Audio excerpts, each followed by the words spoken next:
Assalamualaikum viewer.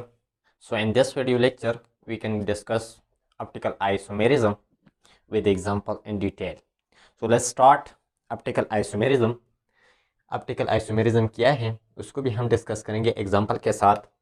तो चलो start करते हैं। डेफिनेशन है हमारे पास the isomers that are identical in all property, यानी ये बात आपको नोट करें कि ये कोई भी आइसोमर्स होगा,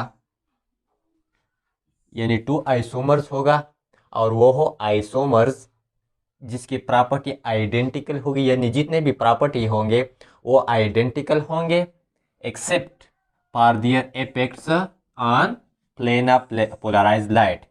यानी कोई दो आइसोमर्स होगा एक दूसरे के, यानी एक कंपाउंड होगा इसका आइसोमर्स होगा, तो ये दोनों एक दूसरे का आइसोमर्स बन गए। ये आइसोमर्स की सारी प्रॉपर्टी सेम होगी। यहाँ पर लिखे कि all property must be identical but they are differ due to their effects on plane of polarised light. मतलब क्या हुआ, इसका मतलब है कि ऐसे दो कंपाउंड हो गए जिसका नंबर 1 पॉइंट आपको नोट करना, जिसका आपके पास मालिकुलर फार्मूला सेम होगा।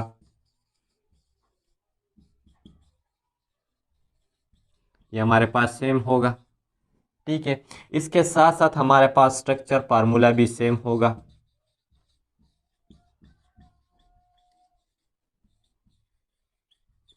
और इसी तरह थर्ड पॉइंट क्या होगा, इसके साथ साथ physical and chemical property, physical and chemical property must be same. यानी टू आइसोमर जिसका मॉलिक्यूलर फार्मूला सेम, स्ट्रक्चर फार्मूला सेम, फिजिकल एंड केमिकल फार्मूला सेम, लेकिन वो एक दूसरे से डिफरेंट होगा on their effect on plane polarised light. यानी ये दो आइसोमर्स जो एक दूसरे का आइसोमर्स है, जब हम कोई प्लेन पोलराइज्ड लाइट यानी फ्लोरोमीटर में रखते हैं तो ये इस लाइट को कन्वर्ट करेगा डिफरेंट डायरेक्शन में। अगर एक कंपाउंड एक आइसोमर उसको राइट साइड यानी क्लॉकवाइज में रोटेट करेगा तो दूसरा आइसोमर उसको एंटी क्लॉकवाइज डायरेक्शन में रोटेट करेगा। सिर्फ और सिर्फ यह फर्क है इसमें। ऑप्टिकल एक्टिविटी पर मैंने डिटेल के साथ एक वीडियो बनाया है, तो मैं रिकमेंड करूंगा कि पहले आप वही देखें, क्योंकि बहुत से इनसे पहले जो लेक्चर है बहुत से पॉइंट इसमें बार बार आने वाला है, ठीक है।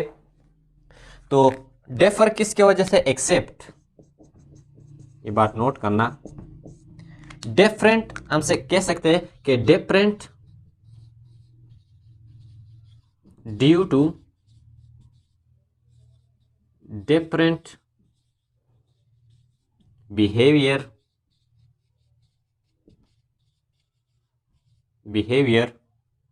टुवर्ड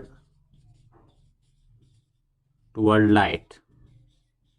और लाइट कौन सा होगा, पोलराइज्ड लाइट होगा। यानी इस कंपाउंड को आप प्लेन पोलराइज्ड लाइट के सामने रखते हैं तो इसका डायरेक्शन, इसका रोटेशन डिफरेंट होगा। तो इसी वजह से ये टू कंपाउंड एक दूसरे से डिफरेंट होगा और इस टू कंपाउंड यानी आइसोमर्स को हम ऑप्टिकल आइसोमेर्स कहते हैं और इस फिनोमेना को हम ऑप्टिकल आइसोमेरिज्म कहते हैं, ठीक है। फॉर एग्जांपल अगर मैं एग्जांपल करूं कि हमारे पास एक कंपाउंड है लैक्टिक एसिड, हम ड्रा करें 2 हाइड्रोक्सी प्रोपेनोइक एसिड, हमारे पास कार्बन डबल बॉन्ड हाइड्रोजन, यहाँ पर OH, यहाँ पर H, यहाँ पर CH3। ये हमारे पास एक कंपाउंड है। अगर इस कंपाउंड को मैं मिरर इमेज के सामने रखूं तो इसका मिरर इमेज बनेगा, इसका मिरर इमेज कुछ इस तरह बनेगा कि कार्बन, ये मिरर इमेज में इसका जो पोजीशन है वो चेंज होता है, यानी इन दोनों का पोजीशन तो चेंज होता है लेकिन इसका पोजीशन चेंज नहीं होता। राइट साइड वाला एटम और ग्रुप लेफ्ट साइड में कन्वर्ट होता है और लेफ्ट वाला राइट में। यानी अगर मैं सिंपल इसको ऐसे रोटेट करूं तो मतलब क्या है कि ये हाथ है हमारे पास, इसका मिरर इमेज क्या बनेगा, ये बनेगा, यानी इसका अपोजिट। और दोनों एक दूसरे पर सुपर इम्पोजेबल नहीं होगा, ये कायरलिटी का पॉइंट है। लेकिन यहाँ पर ये बात नोट करना कि उसको हम सिंपल ऐसे रोटेट करें तो इसका जो ये OH ये इस साइड पर आ जाएगा और हाइड्रोजन वो इस साइड पर जाएगा और ऐसा ये दोनों अपनी जगह पर रहेंगे। यानी इन दोनों को अगर देखा जाए तो इन दोनों कंपाउंड में जिसका मॉलिक्यूलर फार्मूला भी सेम है अगर देखा जाए तो 1 2 3 कार्बन, अगर हम काउंट करें कार्बन की तादाद हमारे पास 3 है, हाइड्रोजन की तादाद 1 2 3 3 6, हाइड्रोजन की तादाद हमारे पास 6 है, ऑक्सीजन 1 एंड 3, ऑक्सीजन की तादाद हमारे पास 3 है। ठीक है, अब यहाँ पर काउंट करते हैं, यहाँ पर कार्बन की तादाद 1 2 3, इसी तरह हाइड्रोजन की तादाद हमारे पास 1 3 4 5 6 है, और ऑक्सीजन की तादाद हमारे पास 2 एंड 3। तो दोनों का तो मॉलिक्यूलर फार्मूला सेम है, स्ट्रक्चर फार्मूला भी सेम है, दोनों एक दूसरे का मिरर इमेज है, फिजिकल एंड केमिकल प्रॉपर्टी दोनों का सेम है। लेकिन अगर इस कंपाउंड को आप पीपीएल के सामने रखते हैं, पीपीएल, इस पर मैंने पहले से वीडियो बनाया है, पीपीएल मतलब प्लेन पोलराइज्ड लाइट के सामने रखते हैं, तो ये कंपाउंड इस लाइट को, यानी फॉर एग्जांपल हमारे पास प्लेन पोलराइज्ड लाइट है, इस डायरेक्शन में दोनों अवेलेबल है, यानी ये हमारे पास एक प्लेन पोलराइज्ड लाइट है। लेकिन जब हम इस कंपाउंड को इस प्लेन पोलराइज, यानी या सिंपल हम कहें कि अगर हम इस प्लेन पोलराइज्ड लाइट को इस कंपाउंड से पास करें तो ये रोटेट करेगा। अब या तो राइट साइड पर रोटेट करेगा या लेफ्ट साइड, यानी या तो क्लॉकवाइज डायरेक्शन में रोटेट करेगा या एंटी क्लॉकवाइज डायरेक्शन में रोटेट करेगा।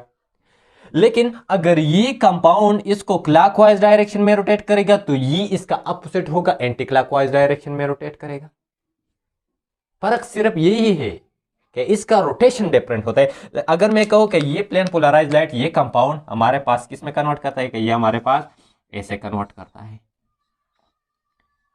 यानी ये लाइट जब हम इस कंपाउंड से पास करते हैं तो ऐसे रोटेट होता है, तो ये क्लॉकवाइज डायरेक्शन है, ऐसे डायरेक्शन राइट साइड, तो इसको फिर हम डेक्स्ट्रो रोटेटरी कहते हैं। इस पर भी मैंने एक डिटेल के साथ वीडियो बनाया है। और अगर आप ऑप्टिकल एक्टिविटी का जो लेक्चर है आप वही देख सकते हैं। अगर ये लाइट हम इस कंपाउंड से पास करें तो ये इसको इस डायरेक्शन में रोटेट करेगा, तो ये किस साइड में, एंटी क्लॉकवाइज डायरेक्शन में रोटेट किया, यानी लेफ्ट साइड में, और उसको हम लीव रोटेटरी कहते हैं। लीव रोटेटरी को हम माइनस से रिप्रेजेंट करें, डेक्स रोटेटरी को हम पॉजिटिव से रिप्रेजेंट करते हैं।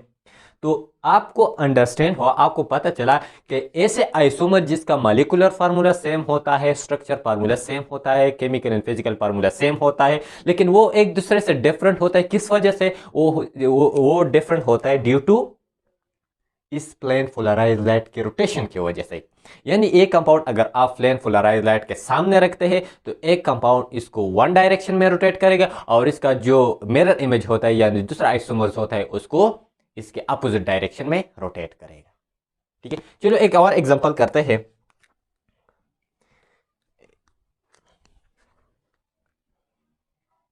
हमारे पास फॉर एग्जांपल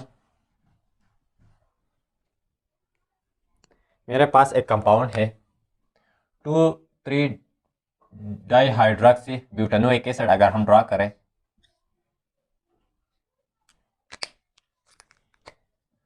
इसके बाद C डबल बॉन्ड H, यहाँ OH, यहाँ H, यहाँ OH, और यहाँ पर C डबल बॉन्ड OH। ये हमारे पास है 2,3 डाइहाइड्रोक्सी ब्यूटानोइक एसिड। अगर इसको हम मिरर इमेज के सामने रखते हैं तो इसका स्ट्रक्चर कुछ इस तरह बनेगा। यानी यहां पर जो अगर हम सिंपल ऐसे कंपाउंड इसको ऐसे रोटेट करें 180 डिग्री पर रोटेट करें तो यह हाइड्रोजन यहां पर आएगा और ये OH यहां पर आएगा। इस तरह ये OH यहां पर आएगा। सिंपल आप कह सकते हैं जो राइट में है वो लेफ्ट में जाएगा, जो लेफ्ट में है वो राइट में जाएगा। लेकिन ये जो मैंने ड्रा किया ये फिशर प्रोजेक्शन है, ठीक है, विच डेस प्रोजेक्शन नहीं है जिसमें हम 3D में रिप्रेजेंट करते हैं। इसमें हम सारे जो है 2D में रिप्रेजेंट करते हैं। और ये हमारे पास ये डबल बॉन्ड H है।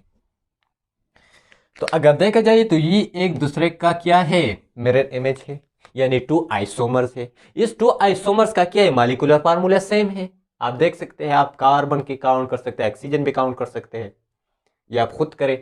स्ट्रक्चर फार्मूला भी इसका सेम है, एक दूसरे का सिर्फ ओनली मिरर इमेज है। फिजिकल एंड केमिकल प्रॉपर्टी भी सेम है, लेकिन ये दोनों एक दूसरे से डिफरेंट होगा due to plane polarised light. यानी अगर इस कंपाउंड को आप प्लेन पोलराइज्ड लाइट के सामने रखते हैं तो ये मे भी क्लॉकवाइज और एंटी क्लॉकवाइज डायरेक्शन में रोटेट करेगा। अगर ये कंपाउंड क्लॉकवाइज डायरेक्शन में रोटेट करेगा तो ये कंपाउंड एंटी क्लॉकवाइज डायरेक्शन में रोटेट करेगा। तो अगर क्लॉकवाइज डायरेक्शन में रोटेट करेगा तो इसको हम क्या कहेंगे, डेक्स्ट्रो रोटेटरी, डेक्स्ट्रो रोटेटरी, इसको हम पॉजिटिव से रिप्रेजेंट करते हैं। लेकिन अगर लेफ्ट साइड यानी ये पीपीएल लाइट को लेफ्ट साइड में रोटेट करेगा तो इसको हम ल्यू रोटेटरी कहते हैं और इसको हम माइनस से रिप्रेजेंट करते हैं। ठीक है, तो ये तो दो एग्जांपल। इसके अगले लेक्चर में फिर हम एनान्शियोमर, डायस्टीरोमर, मेसो कंपाउंड इसको डिस्कस करेंगे। लेकिन ये वीडियो भी बहुत इंपॉर्टेंट है इन एनान्शियोमर्स के लिए, डायस्टीरोमर्स के लिए। ठीक है, तो जो लोग इस चैनल पर नए, चैनल को सब्सक्राइब कीजिए, लाइक कीजिए, अपने दोस्तों के साथ शेयर कीजिए। Thank you.